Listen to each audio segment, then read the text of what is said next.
قلعہ لاہور المعروف شاہی قلعہ لاہور شہر کے شمال مغرب میں واقع ہے۔ گو کہ اس قلعہ کی تاریخ زمانہ قدیم سے ملتی ہے، لیکن مغل بادشاہ اکبر اعظم، جن کا دور حکومت 1556 سے 1605 ہے، نے اس کی ازسر نو تعمیر کروائی، جبکہ اکبر کے آنے والی نسلیں بھی اس کی تزئین و آرائش میں لگی رہیں۔ آج بھی یہ قلعہ مغلیہ طرز تعمیر اور روایت کا ایک شاندار اور عالیشان نمونہ ہے۔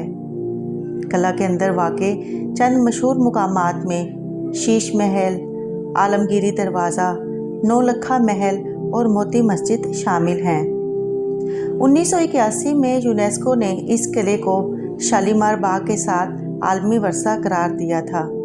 طویل عرصہ قبل یہاں ایک کچا قلعہ ہوا کرتا تھا۔ 1566 میں شہنشاہ اکبر نے اسے گرا کر اسی جگہ نئے سرے سے ایک عالی شان اور پختہ قلعہ بنوایا، جس کی تعمیر میں رہائشی مقاصد کے ساتھ ساتھ عسکری مقاصد کو بھی مد نظر رکھا گیا۔ قلعہ کی لمبائی 466 میٹر اور چوڑائی 370 میٹر ہے۔ اس کی شکل تقریباً مستطیل ہے۔ دیواریں سرخ پختہ اینٹوں سے بنی ہوئی ہیں، جن کی چنائی مٹی کے گارے سے کی گئی ہے۔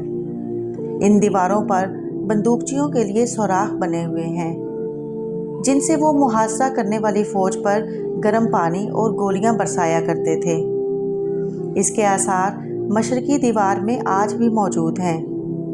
قلعہ کا بیرونی حصہ پچی کاری کے نہایت خوبصورت نمونوں سے مزین ہے، جس پر جا بجا انسانوں، گھوڑوں اور ہاتھیوں کی تصویریں بنی ہوئی ہیں۔ قلعہ کے ارد گرد ایک اونچی فصیل ہے، جس کے 3 بڑے دروازے ہیں، ایک مشرق کی سمت، دوسرا جنوب کی سمت اور تیسرا شمال مغرب کی جانب ہے۔ شمال مغربی دروازہ سے بادشاہ اور بیگمات ہاتھی پر سوار ہو کر گزرتے تھے۔ اس دروازہ پر شاہ جہاں کا نام بھی کندہ ہے۔ یہ دروازہ انگریزوں کے حکم پر بند کر دیا گیا تھا، مگر 20 نومبر 1949 کو سابق گورنر پنجاب نے پورے 300 سال بعد اسے دوبارہ کھلوا دیا۔ قلعہ کے اندر ایک دیوان ہے، جس کی چھت ستونوں کے سہارے کھڑی ہوئی ہے۔ اسے دیوان عام کہا جاتا ہے۔ اس میں ایک جھروکا بنا ہوا ہے، جس میں بیٹھ کر شاہ جہاں رعایا کو اپنا دیدار کروایا کرتا تھا۔ دیوان خاص بادشاہ کا شاہی دربار تھا، جہاں وہ اپنے وزیروں، مشیروں، شہزادوں اور دوسرے راجوں مہاراجوں سے ملاقات کیا کرتا تھا اور سلطنت کے بارے میں صلاح و مشورہ لیا کرتا تھا۔ قلعہ کے اندر ایک شیش محل ہے، جو فن تعمیر اور فن نقاشی کا بہترین نمونہ ہے۔ اس کی دیواریں اور چھتیں رنگ برنگے شیشوں سے مزین ہیں۔ ان کی چمک دمک آنکھوں کو چندھیا دیتی ہے۔ اب بھی شیش محل کے کسی کمرے میں دیا سلائی روشن کی جائے تو تمام کمرہ جھلمل کرنے لگتا ہے۔ کہتے ہیں کہ اسے شاہ جہاں نے تعمیر کروایا تھا۔ شیش محل کے قریب ہی موتی مسجد ہے۔ یہ بھی فن تعمیر کا ایک دلکش نمونہ ہے۔ اسے جہانگیر نے شاہی بیگمات کے لیے تعمیر کروایا تھا، تاکہ یہاں وہ باپردہ نماز ادا کر سکیں۔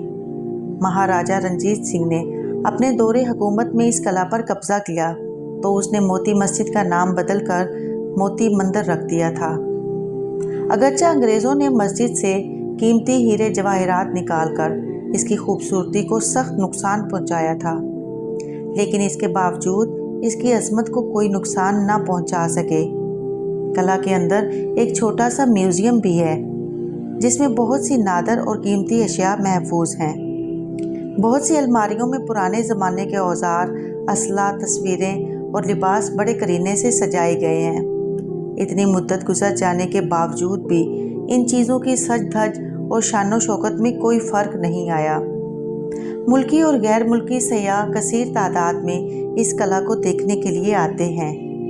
موجودہ حالت میں کئی ایکڑ پر محیط اس تاریخی ورثے میں کم و بیش 20 سے زائد یادگاریں ہیں، جو لگ بھگ گزشتہ 500 برس میں اس کو مسکن بنانے والے بادشاہوں اور ان کے ادوار کی نشانیاں ہیں۔ مغلیہ سلطنت میں کابل، ملتان اور کشمیر کے فرما رواؤں کے حملے کے پیش نظر لاہور کی جغرافیائی اہمیت اس بات کی متقاضی تھی کہ قلعہ لاہور کو پکی اینٹوں کی کاریگری کر کے ایک مضبوط قلعہ کی شکل دی جائے۔ اس کے تعمیراتی ڈھانچے میں فارسی رنگ جھلکتا ہے۔ یہ قلعہ 2 حصوں میں منقسم ہے۔ پہلا حصہ منتظم جو تمام تر داخلی دروازوں سے جڑا ہوا ہے۔ اس کے اندر تمام باغیچے اور شاہی حاضرین کے لیے دیوان عام بھی شامل ہے، جبکہ دوسرا حصہ نجی رہائش گاہوں پر مشتمل ہے اور اسے کافی خفیہ رکھا گیا تھا، جو شمالی سمت میں صحن اور دالانوں میں پھیلے ہوئے ہیں، جن تک رسائی کے لیے ہاتھی دروازہ استعمال ہوتا تھا۔ عالمگیری دروازہ قلعہ کا مرکزی داخلی دروازہ ہے۔ یہ دروازہ بادشاہی مسجد کے مشرق میں تعمیر کیا گیا تھا اور اسے مغل شہنشاہ اورنگزیب عالمگیر نے تعمیر کروایا۔ صدیوں گزر جانے کے باوجود آج بھی قلعہ کے راز و اسرار کھلتے چلے جا رہے ہیں۔ انسانی عقل اس کی بناوٹ اور اس کی شان و شوکت دیکھ کر حیران رہ جاتی ہے۔